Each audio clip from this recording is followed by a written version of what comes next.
Step outside. Very good evening to everyone. Welcome to the Indigenous Ways Wisdom Circle.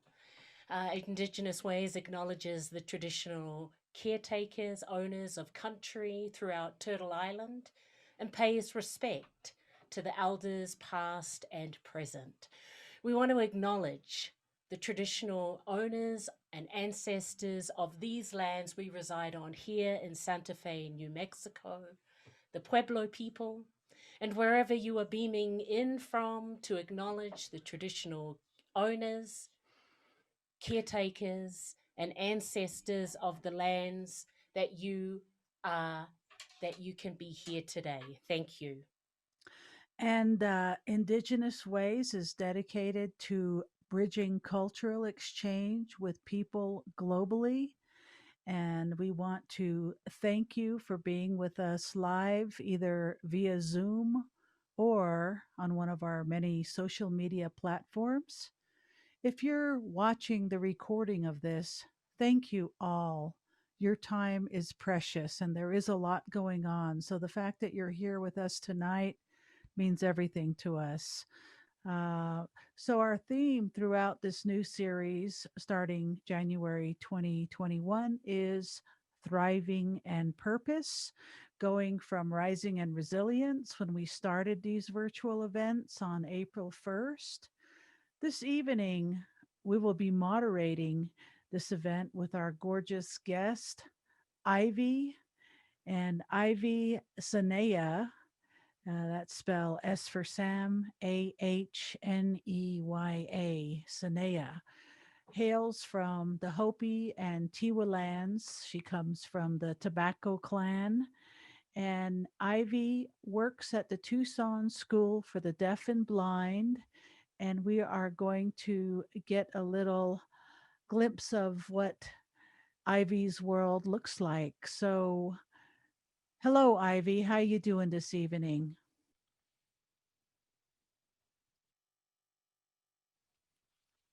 Hi, I'm Ivy. My last name is Sehneyah, and this is my niece. I'm here. And I'm from Polaca, Arizona. I'm on the North Hopi Reservation. And I have come from two tribes, the Hopi tribe and the Tewa tribe.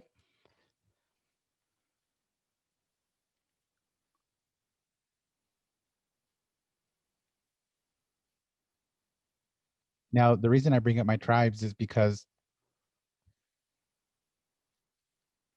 my mom has the history of the Tewa, going back to the 1700s.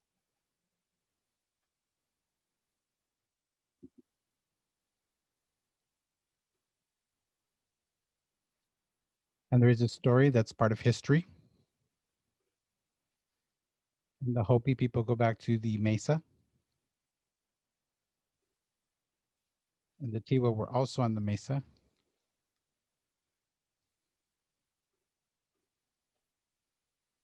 And the Hopi chief from the Snake clan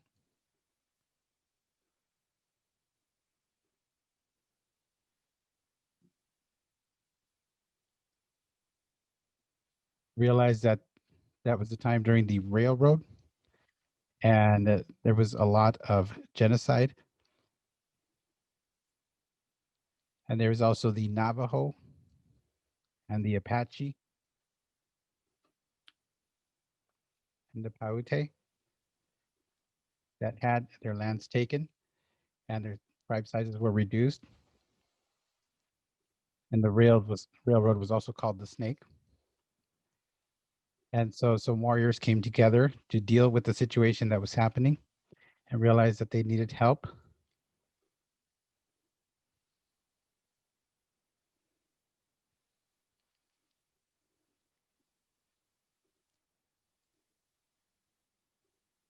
And so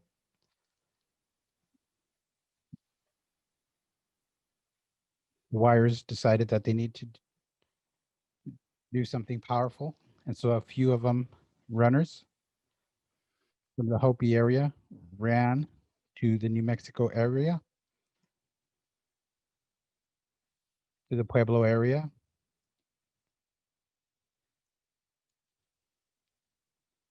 And they ran for a few days.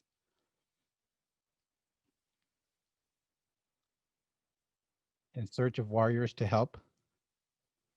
And they went back to respond to the chief.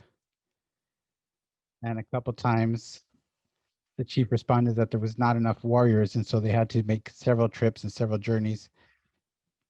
And so by the fourth time, they were able to find enough warriors. They found 4 clans. One was the Tobacco clan, and the other was the Corn clan, and also the Sun clan and the Bear clan. And it was in the Tewa area of New Mexico, and they decided to help.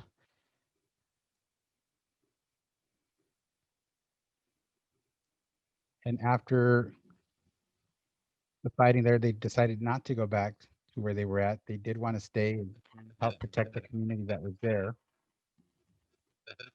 And the Hopi snake chief did invite them to stay. And also, people have different stories. I'm telling you that story.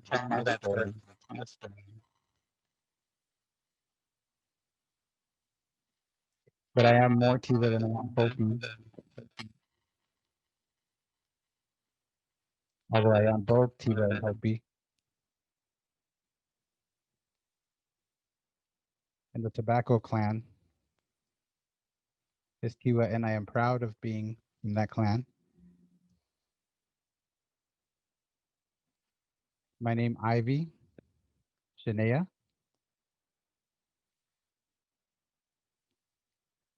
My middle name is Sydney.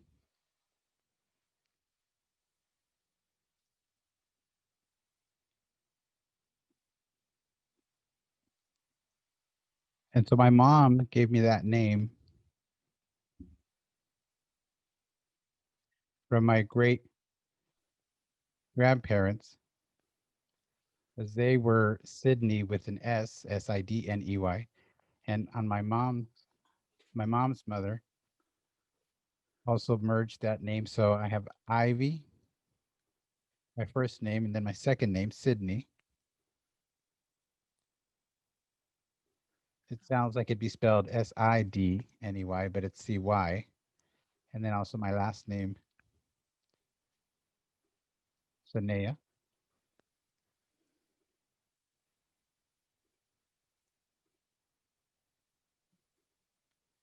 So because I grew up with my grandparents, my mother gave me that name in their respect. Now about my last name, Sehneyah. It means watermelon in the Tewa language.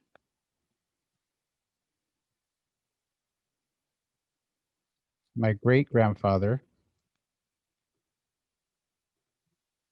Sydney, his last name was Sulu.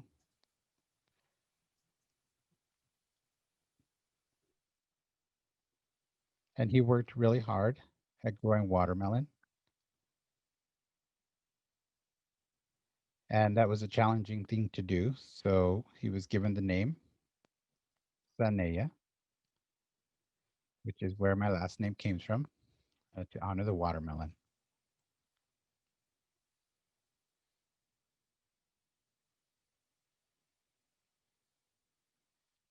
So at this point, my parents' names, my dad's name is Randolph Adams, and my mom's name is Madeline Sehneyah.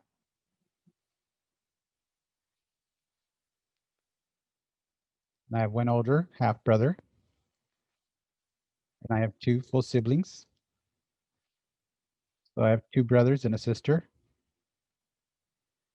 And right now it's 2 of us because my older sister, and her name is Branyan Lars. She passed just recently.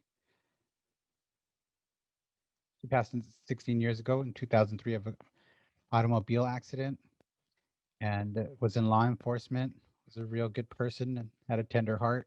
So it was a tragic loss. So now I have two siblings, my brother Richie and my sister Iva.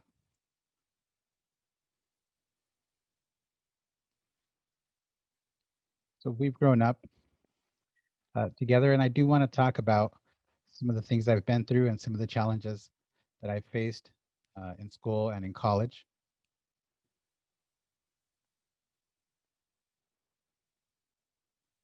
Now, when I was born, uh, no one knew that I was deaf. No one really paid attention if I could hear or not, right? And they didn't believe that I couldn't hear at first, even though it may have seemed like it. So when I was 2 years old, it just so happened, and excuse me just a second.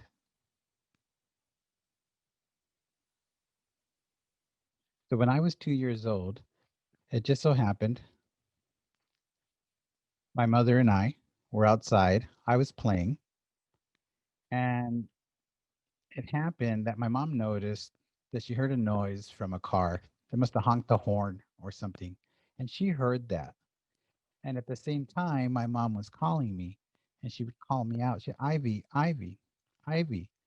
And I just stayed playing and never turned around. So she started calling my name some more after that. And then she started to question what was wrong with me because I wouldn't turn around.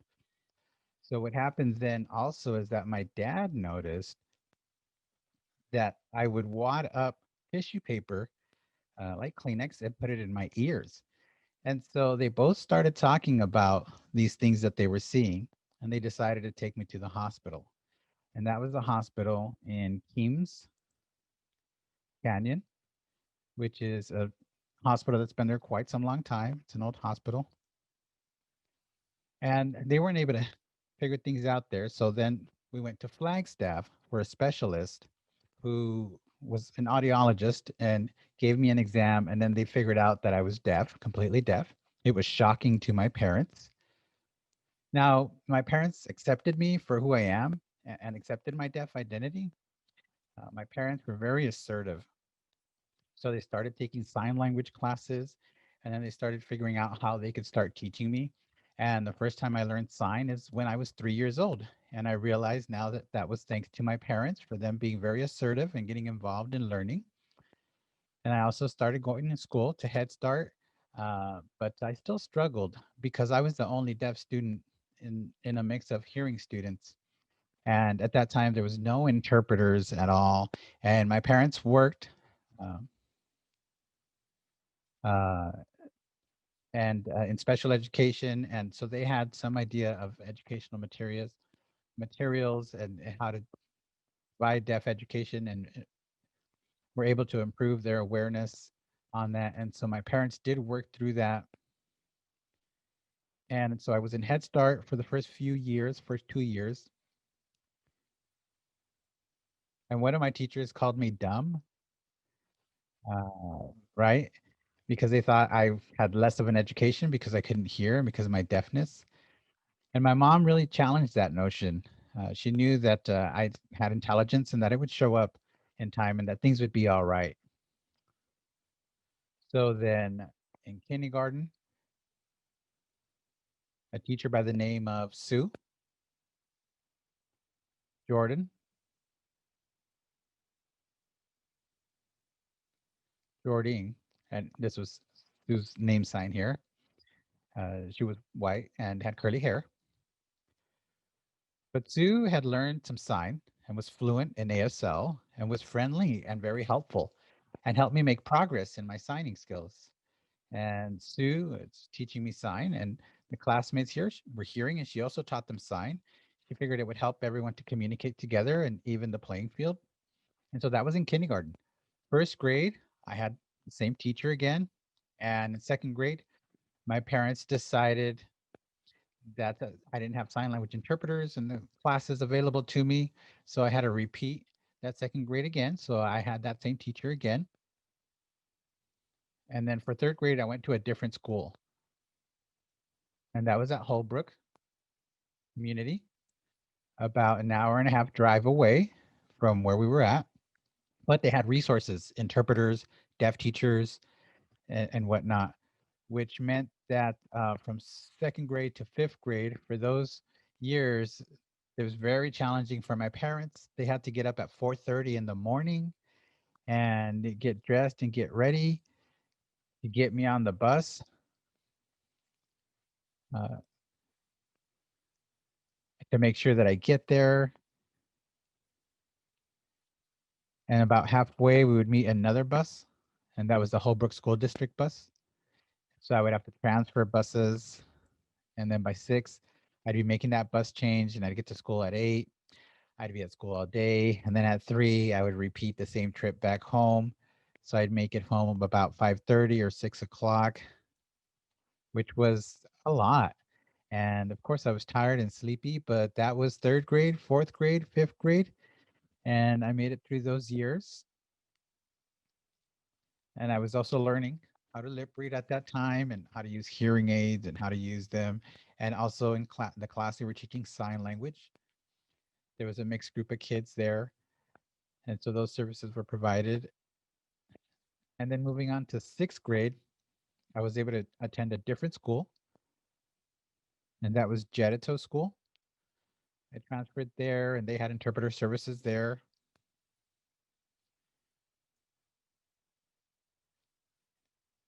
And so they had interpreters that would show up there. And it was still a struggle for me. There, I don't think I had really anything too advanced. I just dealt with the services they had. So I don't think I had much of an education there. But the one thing I don't understand, I just didn't understand what things meant because there really wasn't that access, which of course meant that I got into a little more trouble in sixth grade, seventh grade, and eighth grade. I got into trouble during those years and I had a struggle and really just didn't care about education. I'd have to say I was a bad girl at that point, but yeah, sixth grade, seventh grade. And of course, again, during that sixth grade time, maybe a little bit after that, I was able to go to Washington, D.C. on a trip for the first time. And I remember just looking around, meeting some people that were hard of hearing. And I had an interpreter there named Emil or Emily. And Emily said, let's go visit Gallaudet. And that was my first time ever going to Gallaudet University. I remember that building, the Edwards building. I remember that's where we went. I was there briefly. And I thought the interpreter was going to leave me there and take off. And they said, no, we're just here to show you what your future could be like. And I said, oh, okay. So that was sixth grade. I do remember that. Seventh grade wasn't really too engaging. I was in cross country. So I did some of that, basketball too. I was involved in sports at that point. I was also involved in the yearbook and quite a bit. And then after eighth grade, and I went to my freshman year, that was at Hopi Junior High School. And I was there, ninth grade. And I had different types of teachers there. Of course, throughout my life, I've had different types of teachers. I've worked with different types of interpreters and also deaf teachers who work with deaf students. And there I was able to meet a Navajo teacher named Jennifer Hishakai. And she worked with me there and helped me. And she tried encouraging me again uh, and made me aware of my rights. And like I said, I had experience with several different interpreters. Emily was there, and then another interpreter named Kathy. There were a couple different interpreters throughout the program there. Jennifer helped me along my way in my education. She did help me improve. She helped me with my English and reading. I struggled at that point. I was at a third grade level and I wanted to improve. And I was stubborn. Uh, I didn't care about education in the beginning, right? So yeah, that was freshman year. I remember having an IEP session that involved my parents. And Jennifer kept encouraging me and my parents say, why don't you take Ivy to a deaf school? That was at ASDB, Arizona School for the Deaf and Blind. And she encouraged my parents to look into that. My parents were a little doubtful. They were a little hesitant. And the reason is, and my mom had told me why, is because at ASDB, I did visit once when I was young, when I was in elementary school age. They told me that we visited and they didn't have too many deaf people at the time. They had more blind people at the time. And so it didn't seem like it would be a good fit. And they said even I didn't indicate that I felt comfortable there. And so they figured they would revisit it. And so they asked me about it. And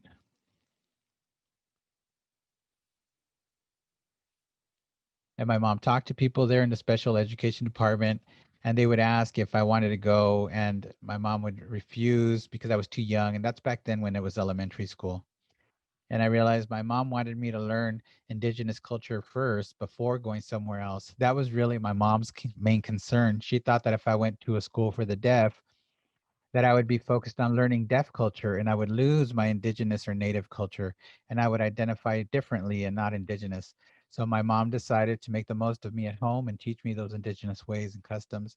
And so that was one important reason why my parents kept me at home. But now back to in the ninth grade, that IEP meeting where Jennifer, again, they were reviewing my levels, right? And I must say I was good at math, but I hated equations.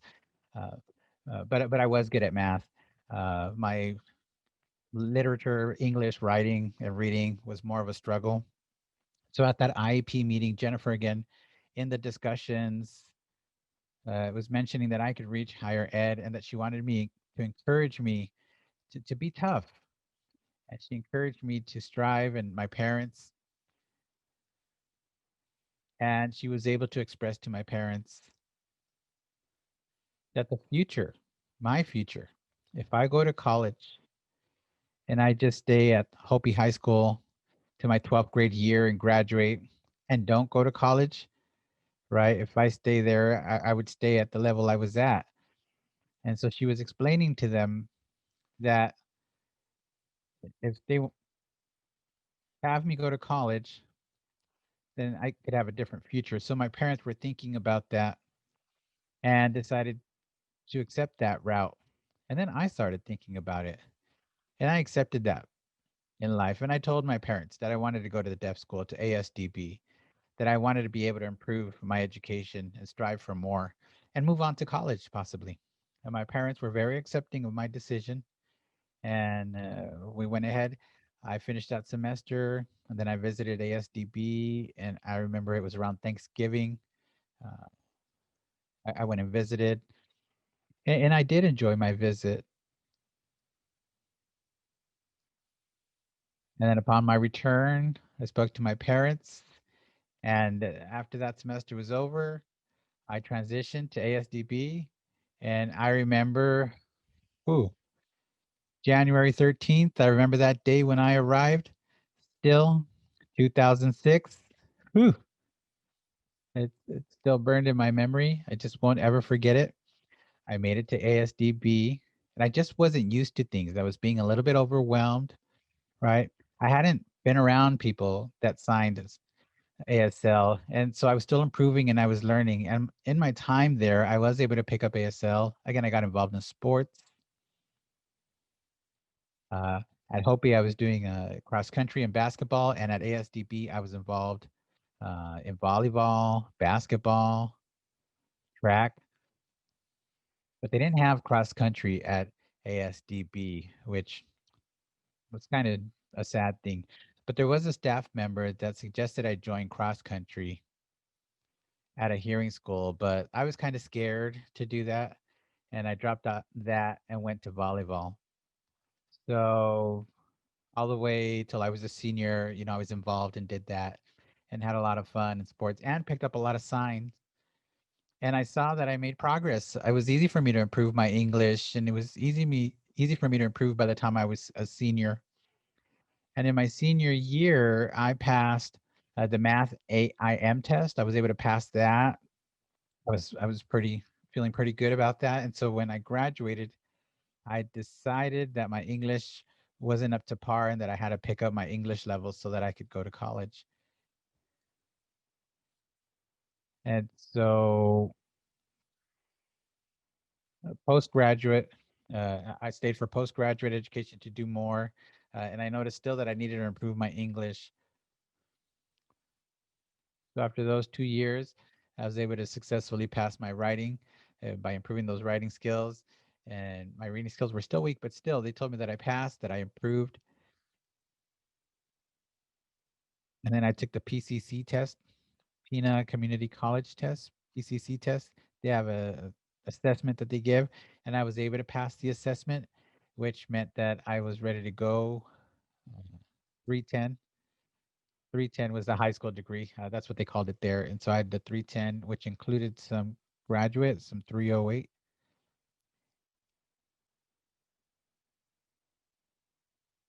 And so I graduated there in 2008. I had a scholarship. I graduated with honors. They didn't have a scholarship the following year that I could take. But when I went to PCC, Pima Community College, it wasn't an easy process. It was challenging to be able to attend there. Looking back, it was a little bit traumatic. Like when I had my mainstream interpreter experience, that's what it was like at PCC. Now, the people were friendly, but there was a lot of hearing people. Everyone was hearing, and just one interpreter to be able to provide me support there. And they were real strict with their times. The tutoring time, I had to book things, and I had more of a struggle there at PCC. And then I decided, I was trying to study. I couldn't get through my homework. I was having a tough time. Plus, I was trying to work at the same time. And my mom encouraged me to drop out and focus more on my classes, to drop work and focus more on my classes. So I did that. But I must say, it just wasn't easy, and I was still failing. I failed one class twice. It did have to do with math. And I think the math teacher wasn't getting it across to me, and I was just experiencing frustration after frustration. And also with English and writing, uh, with the interpreter, uh, I just wouldn't get enough time, and it just wasn't easy because I couldn't get the tutoring I needed out of the interpreter services. So it was a rough 3 years at PCC, really rough 3 years. And I did give up. I gave up, and I decided I wanted a break.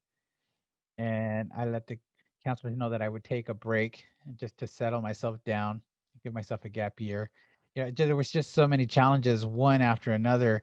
I just couldn't make any groundway anywhere there. And so I did decide to take that year off and rest a bit. And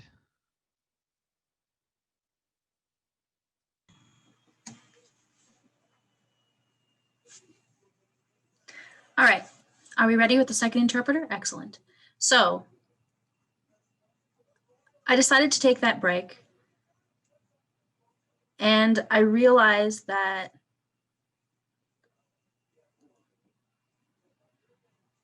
I started Penn Keller National or Community Center. And when I started going there, Helen Keller National Community Center, when I started to go there, I was wondering about maybe deafblind, maybe possibly having Usher syndrome. I was about 17 at the time and kind of paranoid. I was worried, I was struggling, and I was trying to figure out why I had had so many things that had happened over the years before that point. I started to get deeper in my research.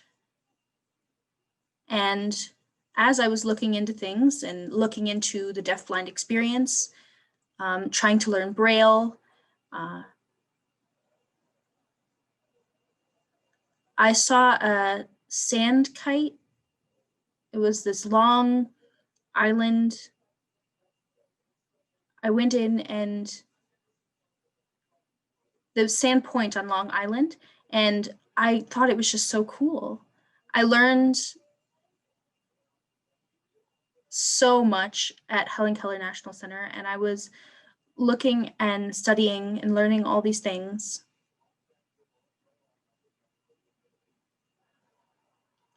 As I was learning Braille,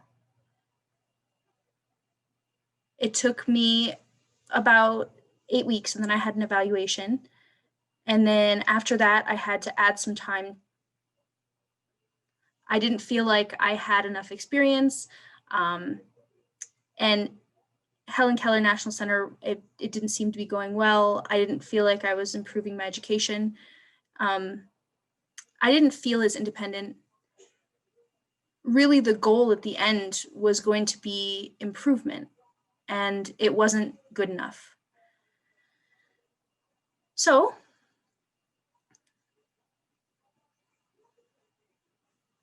after some time, I took a step back and decided to reflect a little bit.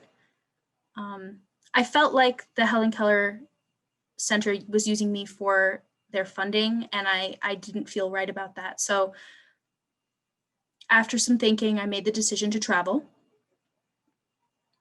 I went to Gallaudet University. I went to Washington, D.C. and looked around the area. I met 2 deafblind folks, and the 3 of us went together.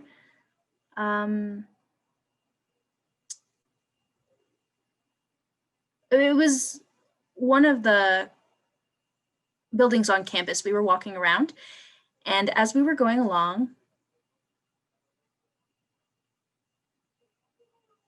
we decided that, well, I decided that I really liked it, so I thought I might apply for there.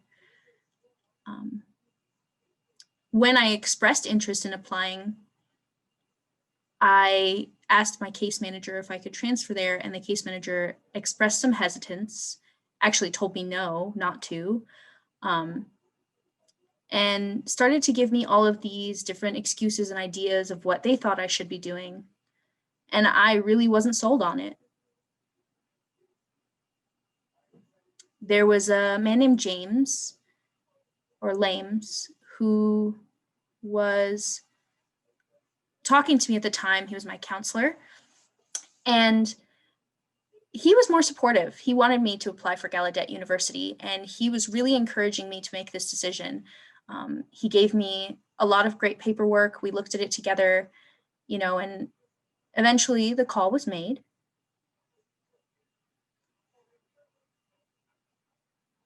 There were a lot of things that I needed to figure out. And, I was a little overwhelmed because there's a lot of paperwork to go through, a lot of things to fill out, a lot of red tape. And James was still there by my side, advocating for me, saying, no, you need to do this.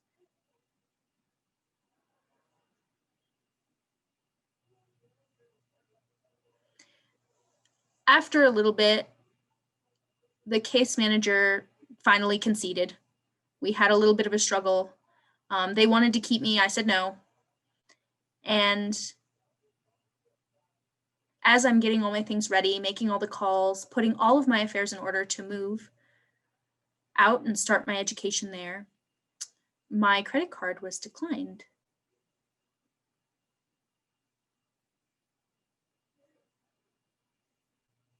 After hitting that snag, the case manager got really upset, and we hit a couple bumps there as well. I was hoping and praying that I would be accepted to Gallaudet at this point, and I got a letter that said that they accepted me to Gallaudet University for the fall semester. So that was 2014, I believe, and I left. I went to Gallaudet. In 2014, I entered Gallaudet University, and I told the case manager that I would be leaving. August 2014, I headed out. I was still struggling a little bit. I got through all 4 years, and really those were, still a struggle, still a frustration. I still wanted to be involved in cross country, and I joined track and cross country. I had lots of nighttime practices, and running around the track as it started to get dark, I got frustrated.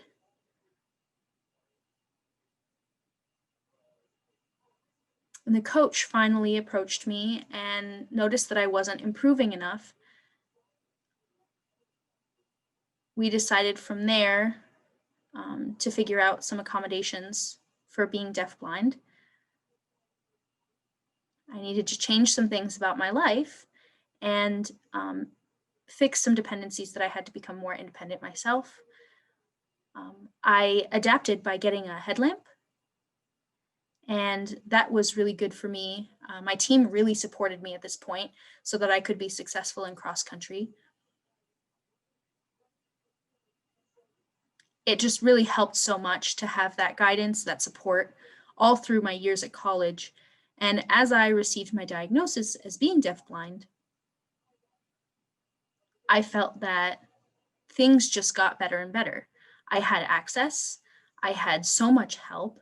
I had cross country as my team to help and support me and be with me every step of the way. It felt like every struggle that I had, my team was there with me. So sophomore year,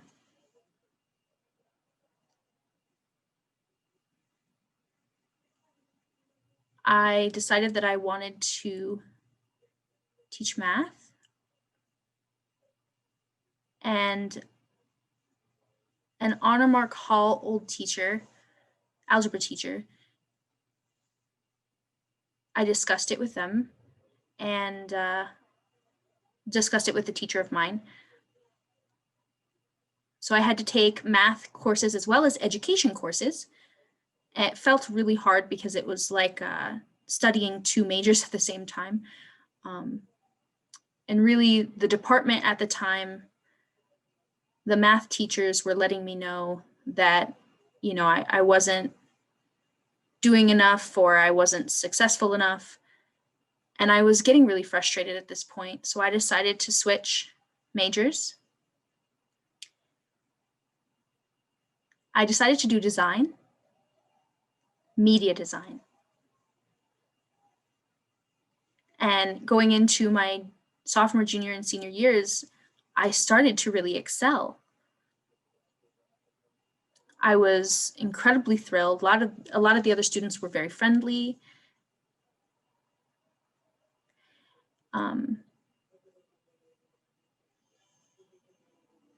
I was part of an organization called SSAC, and then CCS, SSAC, I had responsibilities, Association of Women's, and then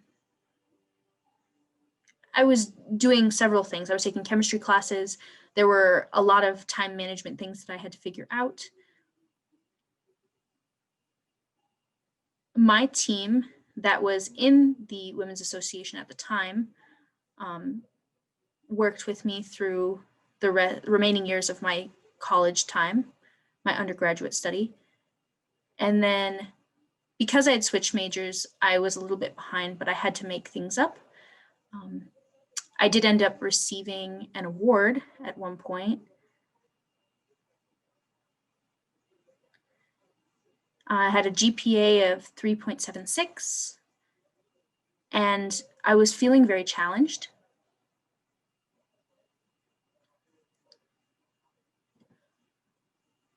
I was failing some math courses, and it felt like the equations were my problem yet again. I was struggling through it. I was working really hard. You know, I was fighting through this block that I had. And let's see. I was also still involved in sports, and I received some awards and scholarships because of my sport involvement. When I went home for vacation, I really felt worn out because I had been doing so much and holding myself at such a standard that there really was nothing left for me anymore. I needed a break. I needed to live simply. I needed to push away all of this academic stress and this trauma that I experienced recently. I was close to graduation and I was hit by a car. And it was 6 months before I graduated. And that was a really difficult time. And I was searching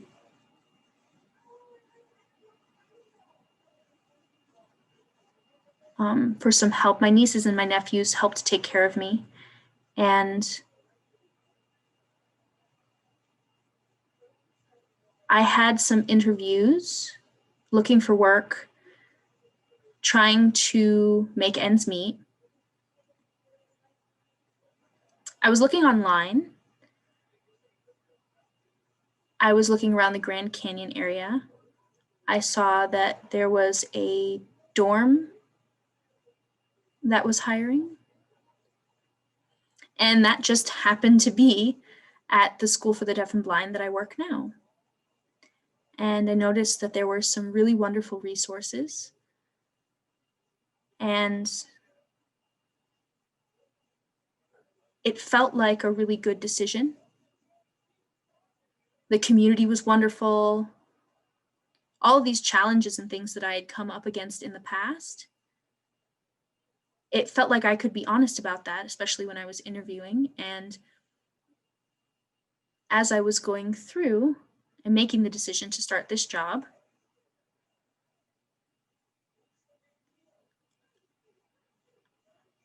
I figured, what am I so worried about? I had experienced so much in the past.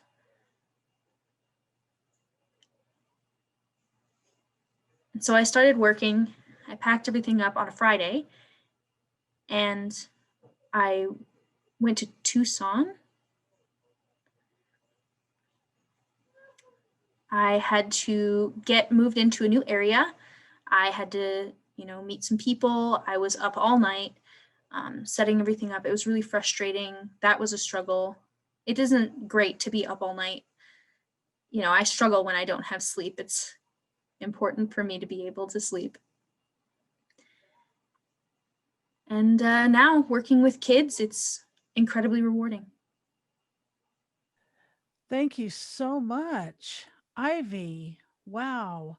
You are truly a role model. You are an amazing Indigenous, deaf, blind, all these identities that you incorporate into yourself and walk with such integrity and grace, and you have such a beautiful essence, and your spirit is amazing.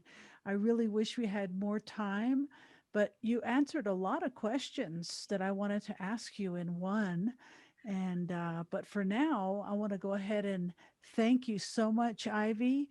We're out of the question part time, so we're going to go ahead and switch to a quick break here. So give us about 2 minutes to make some announcements, and we have just enough time to invite people in to ask you questions. So thank you. Let's give it up for Ivy. Woo!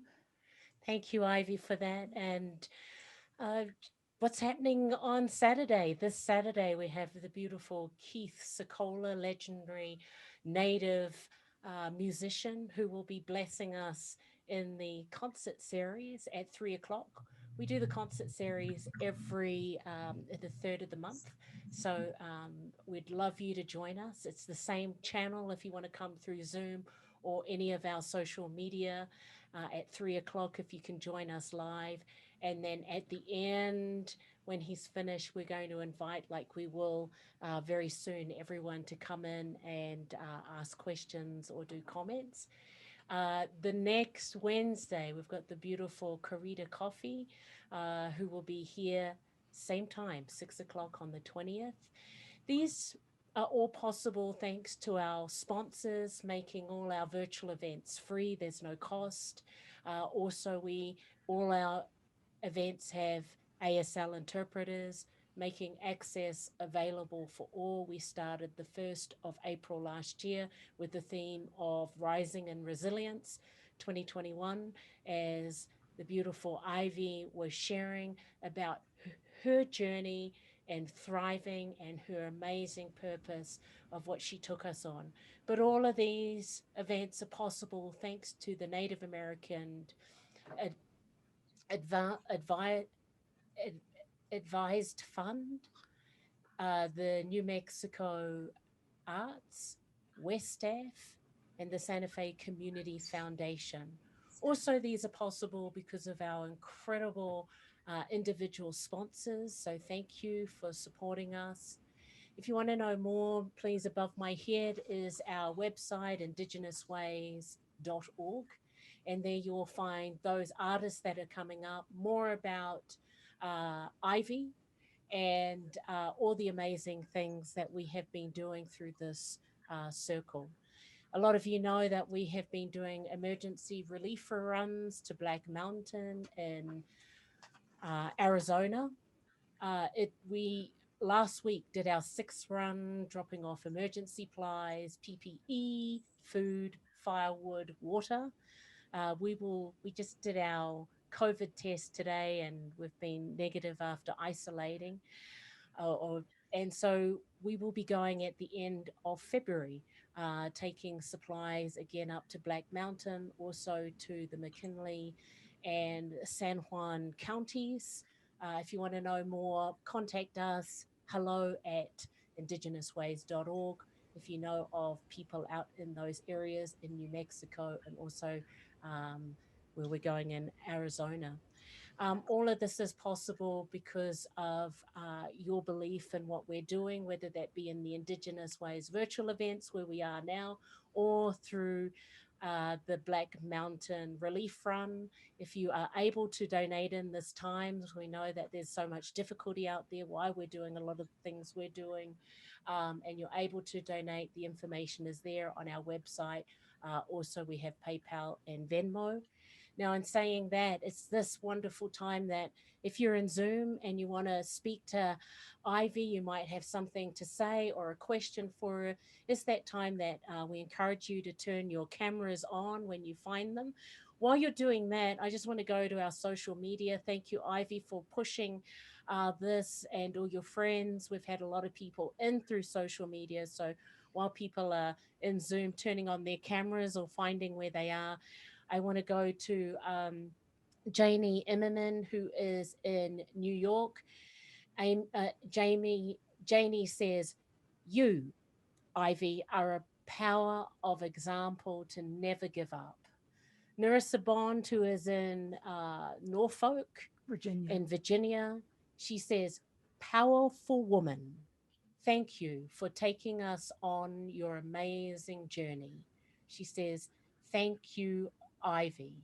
And then also we have some Clarissa Amy, I hope I'm saying that right, who is in Mesa, Arizona. She says, "Wow, Ivy, you are amazing. I am so proud of you." Little sis. So we're assuming that's your family.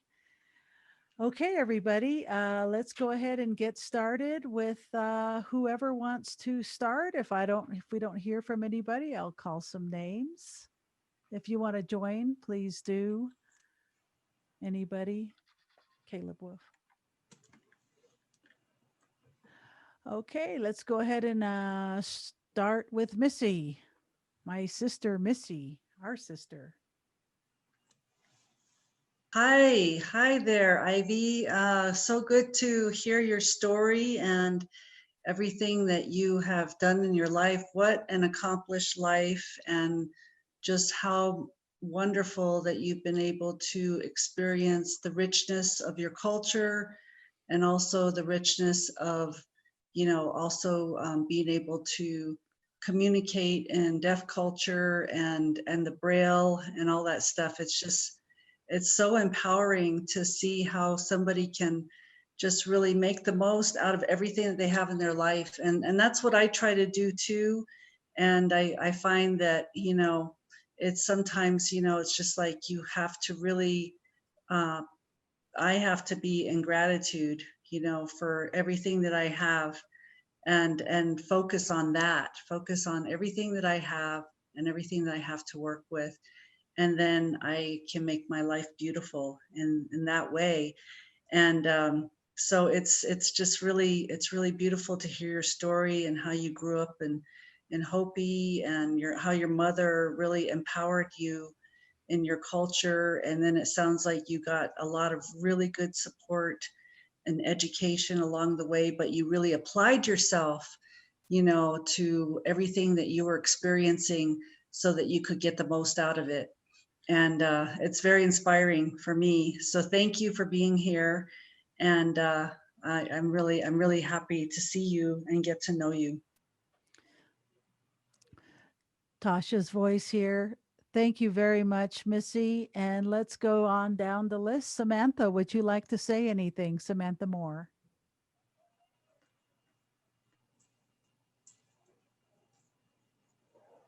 Yeah, go ahead.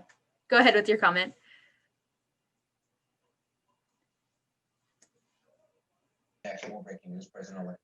We met in high school, Ivy, and I didn't really have an opportunity to hear your story, your side of the story at that time.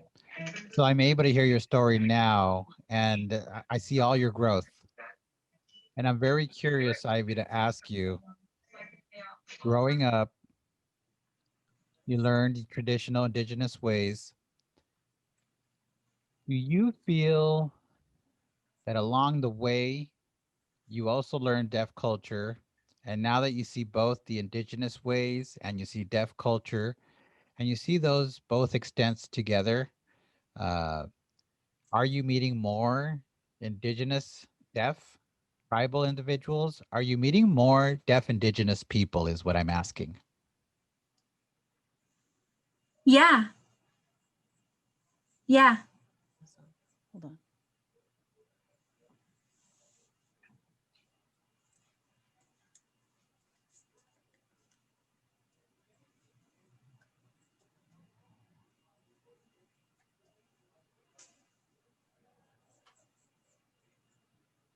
I'm sorry, what? Yeah, so I was asking you a question. Do you meet more deaf indigenous people now after going through and finding your deafness later on, or going to a deaf college later on? Did you find more of that experience? More deaf indigenous people?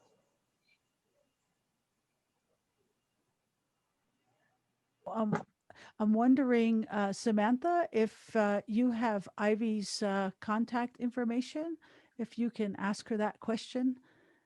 Do you think that might be a good idea to ask her? Okay, that's cool. Yeah, All right. absolutely. I can do that. Okay, and let's see. Judy wants to say something.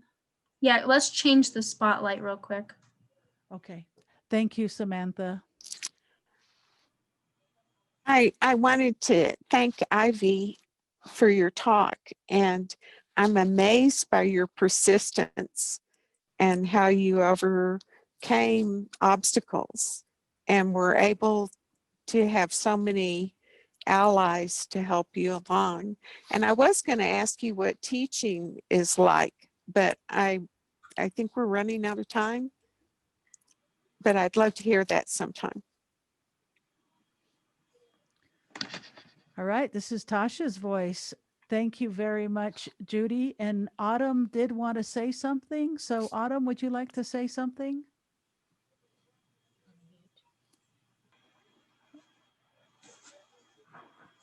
Hi, can you see me all right? Yeah, can everybody see me? Am I clear? Yep, my signing's clear. Okay, perfect. All right, hello, my name is Autumn. My sign name is this. Hi, Ivy. I just wanted to tell you, I've known you for a long time, and it's been wonderful to see your story shared. It just really inspired me, and just I feel like you taught all of us how to approach deaf and blind people and that experience. Thank you so much. Yeah, that's it. Thank you. And Ivy's saying, yeah, thank you so much. Okay, and thank you very much for your question, Autumn. And last question this evening is going to be to Madeline. Hey, Madeline, thanks for being here. I think so. Can you hear me? Yep, we can hear you, Madeline. Hi, I'm Ivy's mom. Hey, Yay! yeah. I'm not an audio, video. I'm not very tech savvy, but I'm a really proud mom of this girl. She's taught me so much. I don't know what to say. She's just so awesome, and I'm glad that she knows who she is, where she's from, her clan, her tribe. She's even participated in some of her ceremonial activities. And anyway, I just can't express how much I've learned from her and how proud of it I am of her. And I thank everybody who's been a part of her life, especially you, Autumn. Thank you. Thank you, everybody. Thank you, Madeline. Thank you, so Madeline. much. What a great way to finish this evening by having Ivy's mother, Madeline, in. And as Ivy said, a lot of her journey as an empowered Tewa, Hopi woman has been through the love of her parents. Yes. So thank you, Madeline, for all Yes. that you have done.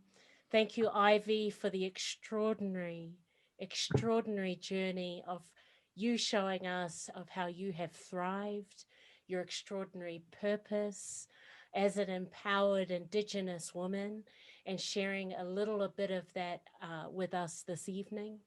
Before I hand it over to Tash, I want to take the time to thank everyone who has come in through Zoom. For those of you who braved enough to turn on your cameras, thank you for being with us. Those who are behind the cameras, thank you. I want to give a shout out to Madeline figuring out the technology. You're here, you're here, you're here. I also want to acknowledge, and this is because of Ivy and her post, your other amazing daughter, Iva. Congratulations on your nursing and what you have achieved.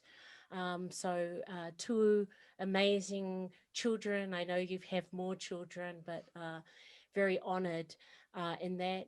If you are in our social media, thank you so much for blessing us with your synergy tonight. Aline, who is in our YouTube, has got all these stars. That's for you, Ivy, all these stars and shining bright. And if you're watching the recording of this, thank you. This recording will be available in the next 24 hours in our Indigenous Ways with all the other 70 Indigenous presenters and artists that we have supported since April 1st. And with that, thank you, Tash. I'm just going to say really quick that I have so much respect for the Hopi tribe. I have so much respect for all the 19 different pueblos. One of the groups of that is the Tewa. So thank you all, Indigenous pueblos of these lands. We have some of you here with us tonight. One of our board members is here tonight, Sheila Martinez. She's the honorable judge from San Ildefonso Pueblo. There's our judge, Sheila. Supreme Court Justice. I'm so proud of Sheila. And our beautiful speaker for next week, Karita Coffee, is here. She's the world's best ceramics professor from IAIA. She used to be the dean of that college too. Karita's a full-blood Comanche, man. These Comanches, let me tell you, she's going to tell us some stories next week, you all. So everybody, we want to thank you all for joining us tonight. Sarah Youngbear, Arletta, which is A on the chin, all of you, we love you so much. Thank you so much for being with us tonight. And we're going to keep this going. And Ivy, let's give it up for Ivy. She's an amazing role model for all of us. Ivy, you are a rock star. I love you. We're so happy and honored to know you. We'd love to have you back on our show again in the future, Ivy. You did a fabulous, spectacular job. Thank you. Blessings. Everyone, be safe, be well. We'll look forward to Touch the earth, touch the earth, touch the earth.